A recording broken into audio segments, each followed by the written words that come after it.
Ano após ano, o número de tiroteios em massa aumenta ao redor do mundo, com destaque para os Estados Unidos. Apesar disso, um caso de 84 se tornou histórico: o massacre do McDonald's em San Isidro, feito por James Hubbard, um homem paranoico que chegou ao seu limite naquele dia.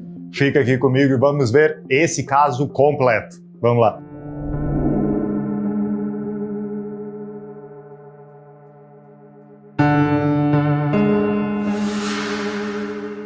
E aí, Terrófilo, Mauro Plastino aqui. Você já notou que é cada vez mais comum vermos tiroteios em massa em diferentes locais do mundo, certo? Mas um país que se destaca por isso é os Estados Unidos.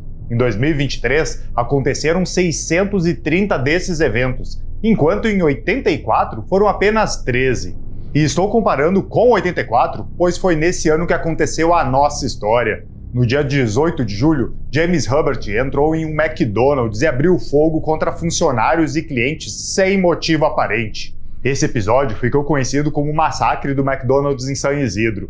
Fica aqui comigo que eu te conto tudo sobre o James Hubbard e o que aconteceu naquele fast food na tarde do dia 18. Mas antes, se inscreve aqui no canal e liga as notificações. Assim você não perde nenhum caso criminal ou lenda e teoria de terror todas as semanas.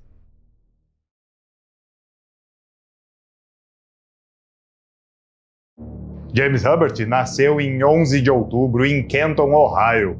Ele contraiu poliomielite aos 3 anos de idade e sofreu dificuldades para caminhar pelo resto da sua vida como resultado da condição. Quando James tinha cerca de 8 anos, sua família se mudou para uma fazenda de 155 acres na região Amish, na Pensilvânia, mas a sua mãe odiava a ideia de morar lá e deixou a família em vez de se mudar com eles. A partida da mãe da família devastou James. Ele passou o resto da infância recluso e irritado. Quando cresceu, ele se interessou por armas e se tornou um armeiro amador. No ensino médio ainda, ele sofria bullying por ser manco e por ter crenças religiosas extremas vindos da sua família. Depois do ensino médio, James se matriculou na Malone University e começou a estudar sociologia, mas logo transferiu-se para o Pittsburgh Institute of Mortuary Science. Durante a faculdade, James conheceu a Etna Markland e eles se casaram em 65. Pouco depois, ele se formou com honras no Instituto de Ciências Mortuárias e obteve a sua licença de diretor funerário e a sua licença de embalsamador. James começou a trabalhar em uma funerária em Kenton, mas seu comportamento antissocial criou conflitos quando ele precisava lidar com o público. Após alguns anos como embalsamador, James mudou de carreira e começou a trabalhar como soldador para a Union Metal.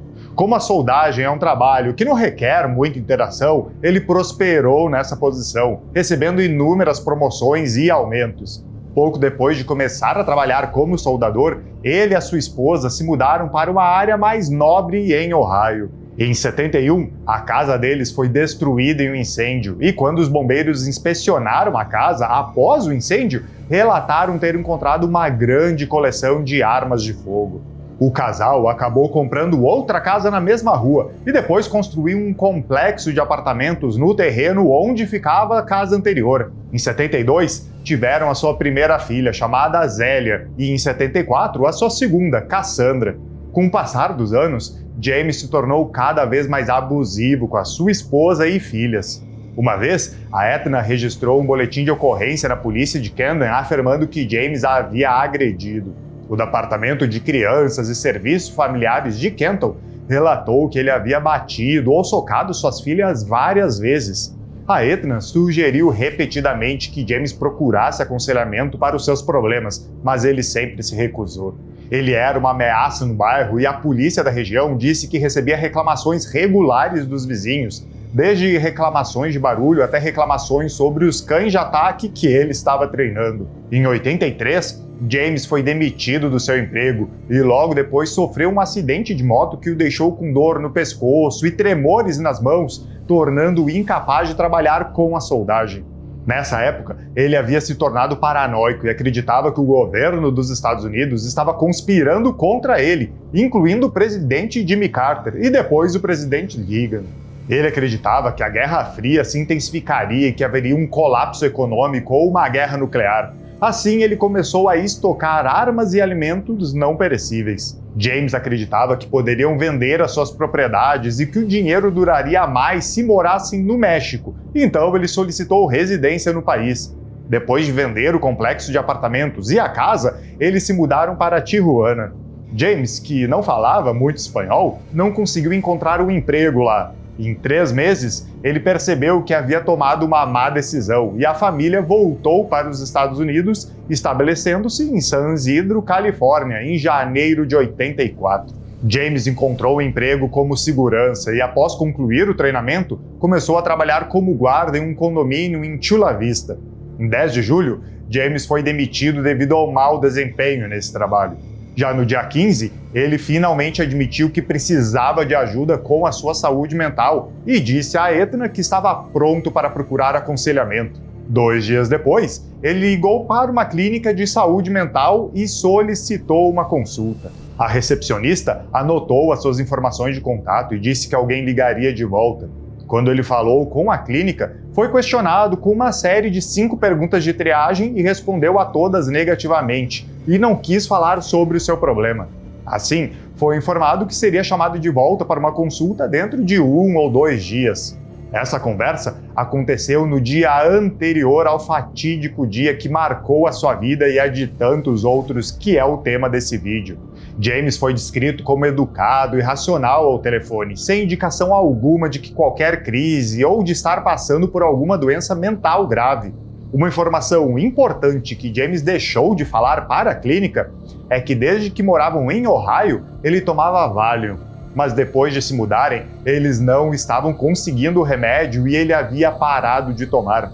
Provavelmente essa informação, se tivesse sido dada à clínica, faria com que ele recebesse um atendimento mais urgente e não com prazo de 1 ou 2 dias para o retorno. Assim, no dia 18 de julho, James teve que ir ao tribunal em Claremont por uma multa de trânsito, mas o juiz suspendeu a sua multa e a família saiu e almoçou no McDonald's do outro lado da rua do tribunal. Quando chegaram em casa, a Etna tirou uma soneca e, algumas horas depois, James a acordou para dar-lhe um beijo de despedida. Quando ela perguntou para onde ele ia, ele disse que estava indo caçar humanos. A Etna assumiu que ele estava em mais um dos seus mal-humores e tentou provocá-la, então ela simplesmente o ignorou. Nesse momento, ele pegou 3 armas de fogo, as embrulhou em um cobertor e, quando saía pela porta da frente, olhou para sua filha Zélia e se despediu, dizendo que não voltava mais. Assim, ele foi até o McDonald's na West San Isidro Boulevard e entrou pela porta da frente carregando uma pistola semiautomática Browning HP de 9mm, além de uma carabina Uzi de 9mm e uma espingarda Winchester calibre 12. Assim que entrou, apontou a espingarda para John Arnold, de 16 anos, que estava trabalhando atrás do balcão, e puxou o gatilho. Felizmente para John, a arma falhou em disparar e o adolescente saiu pensando que tudo aquilo era uma piada doentia. A gerente do restaurante, Neva Kane, de 22 anos, se aproximou do balcão bem na hora em que James conseguiu fazer a espingarda disparar e o tiro foi para o teto. Então, ele disparou e atingiu Neva logo abaixo do olho esquerdo, matando-a na hora. Ele apontou a espingarda para John novamente, desta vez acertando no peito. Assim, James se voltou para os clientes e ordenou que todos se deitassem no chão. Ele gritou com eles, chamando-os de porcos sujos do Vietnã. As pessoas que sobreviveram ao tiroteio mais tarde disseram que ele afirmou ser um veterano do Vietnã, embora nada disso fosse verdade. Ele disse aos clientes que havia matado 1000 e mataria 1000 mais naquele dia. Victor Rivera, de 25 anos, que estava com a sua esposa e filhos, implorou ao atirador que não atirasse em mais ninguém. Em resposta, James o atingiu 14 vezes, gritando para que ele se calasse o tempo todo. Depois de Victor, James se voltou para um grupo de mulheres e crianças e atirou em Maria Cuminaro Silva, de 19 anos, e em Melda Pérez, de 15, na sua irmã Cláudia, de 9. Além dos clientes dentro do McDonald's, James também atirou em qualquer pessoa que via fora do restaurante. Ele atirou em uma família de 3 pessoas que caminhavam no estacionamento apenas. Ele atingiu todos os 3. Astolfo Félix, de 31 anos, Maricela Félix, de 23, e a sua filha de 4 meses, chamada Carlita. Astolfo entregou a sua filha a um estranho implorando por ajuda antes de voltar para ficar com a sua esposa. Às 4 horas da tarde, a polícia foi chamada e a pessoa que ligou disse que tinha um bebê de um estranho que havia sido baleado e disse ao operador que eles estavam no correio de San Isidro. Outras vítimas foram Keith Thomas, que tinha 12 anos e estava ali com seu melhor amigo Mateu Herrera, de 11, e os pais de Mateu, Ron e Bly Ferreira. James continuou a atirar nas pessoas dentro e fora do restaurante, como em 3 meninos de 11 anos andando de bicicleta e também em um casal de idosos que pensavam em entrar no local. Foi mais ou menos nessa hora que o oficial Miguel Rosário recebeu uma ligação informando que um bebê havia sido baleado no McDonald's em San Isidro. Ele correu até o local, mas quando estava a poucas quadras de distância, foi informado de que estava indo para o local errado. Havia 2 restaurantes McDonald's na cidade e ele foi em direção ao lado leste primeiro. Assim que foi informado de que precisava ir para o lado oeste, ele se virou. Quando chegou ao McDonald's correto, a sua atenção estava no correio, porque era lá que a criança ferida estava. Mas ele não tinha conhecimento de que estava acontecendo aquele massacre dentro do McDonald's quando ele chegou. Ele explicaria mais tarde que simplesmente assumiu que o bebê havia sido ferido em um incidente isolado em algum lugar perto do McDonald's, mas não tinha como saber que havia um atirador dentro do local. Quando o oficial estava caminhando do carro para a porta da frente do correio, James Hubbard saiu do restaurante e atirou nele com a Uzi. O oficial imediatamente se protegeu atrás de um caminhão e James continuou atirando, tentando acertar o oficial de qualquer ângulo que pudesse, mas não teve sucesso. De volta ao interior, James continuaria a atirar em todas as direções dentro do restaurante, fazendo com que as balas voassem e ricocheteassem nos equipamentos de cozinha de aço inoxidável. James pausava seus tiros às vezes, depois ia até as vítimas que já haviam sido baleadas e as baleava novamente, mesmo que não estivessem se movendo. Depois de 30 a 40 minutos de tiroteio, James encontrou um grupo de funcionários que estava escondido na cozinha. Ele abriu fogo contra eles, matando Margarita Padilha, de 18 anos, Elza Bourbon Furrow, de 19 anos, e Paulina Lopes, de 21 anos, e atirou 4 vezes em Albert Laus, de 17, antes de ficar sem balas. Um funcionário tentou fugir pela porta dos fundos, mas estava trancada, então ele desceu as escadas dos fundos da cozinha e se escondeu em um armário. Quando James foi recarregar a sua arma, Albert conseguiu rastejar pelas escadas e também se esconder nesse armário, tentando estancar os ferimentos com pedaços de pano e cadarços. As pessoas já se perguntavam onde estavam os policiais. Esse homem estava atirando e ninguém estava vindo para resgatá-los. O oficial Rosário chegou à cena relativamente cedo, mas estava esperando por reforços. Quando outros policiais chegaram, eles diriam mais tarde que não havia cobertura fora do prédio para conseguirem avançar. Eles tentaram chegar à frente do prédio para prestar ajuda às 3 crianças que haviam sido baleadas, mas James os afastou com a Uzi. Eles isolaram uma área de 6 quarteirões e afirmaram ter contido o ataque, mas nunca tentaram parar o atirador de fato. A equipe SWAT chegou por volta das 20 para as 5 da tarde e passou os próximos 20 minutos desenvolvendo um plano. Assim, às 5:02, um franco-atirador da própria SWAT assumiu uma posição no telhado do correio. Era difícil ver lá dentro porque as janelas eram tingidas e o vidro era laminado. Isso significava que mesmo que houvesse buracos de bala no vidro, ele não se quebraria completamente. A marca nele distorcia ainda mais a visão através das janelas. Quando James disparou para o outro lado de fora e quebrou o vidro de uma das portas de entrada, o franco-atirador teve a oportunidade de derrubá-lo. Depois de atirar na porta, James sentou-se no balcão recarregando a sua arma. O franco-atirador disse que podia ver as suas pernas balançando no balcão. E assim que James terminou de recarregar, ele pulou do balcão e caminhou bem em frente da porta quebrada. A sua cabeça estava escondida atrás do batente da porta, mas o franco-atirador conseguiu dar um tiro limpo através do coração de James Hubbard, matando-o naquela hora. Uma autópsia revelaria que a bala cortou a sua aorta logo abaixo do coração e viajou pela coluna vertebral, saindo pelas costas. Os policiais entraram e começaram a levar os sobreviventes para ambulâncias que estavam esperando do lado de fora. Eles procuraram no restaurante para ter certeza de que não havia outros atiradores e quando desceram as escadas encontraram um grupo de funcionários lá dentro do armário. O tiroteio durou 77 minutos. James Hubbard matou 21 pessoas e feriu outras 19. A polícia foi imediatamente criticada por demorar muito para parar o atirador.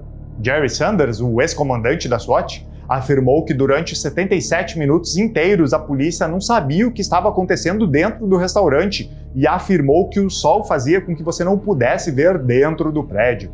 No entanto, os repórteres de notícias no local descreveram ter assistido através das janelas enquanto James atirava e matava várias pessoas. Havia também o fato das pessoas mortas fora do restaurante. No dia seguinte ao massacre, a esposa de James ligou para as notícias e disse que queria contar a sua história. Ela disse que James costumava atirar com armas no porão da sua casa em Ohio.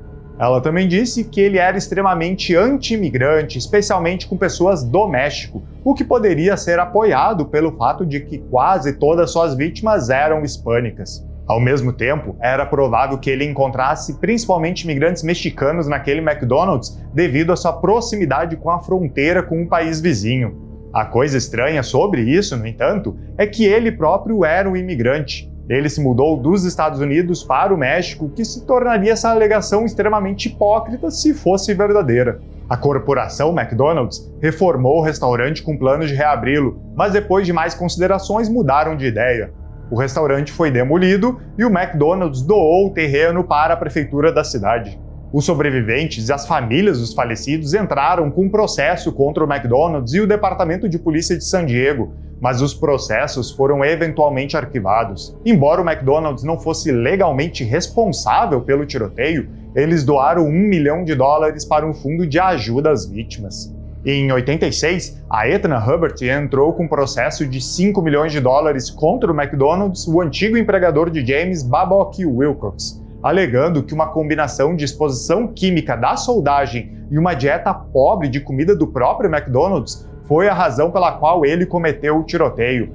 Eles apresentaram os resultados da autópsia com altos níveis de chumbo e cádmio em seu corpo e afirmaram que era resultado de 13 anos de soldagem com equipamentos de segurança inadequados. Eles disseram que, em combinação com altos níveis de glutamato monossódico, causou nele uma raiva incontrolável. O processo, apesar disso, foi arquivado em 87. Zelia Hubbard, filha de James, fez uma entrevista em 2015 onde disse que se pudesse voltar no tempo e matar o seu pai antes daquele dia, faria isso.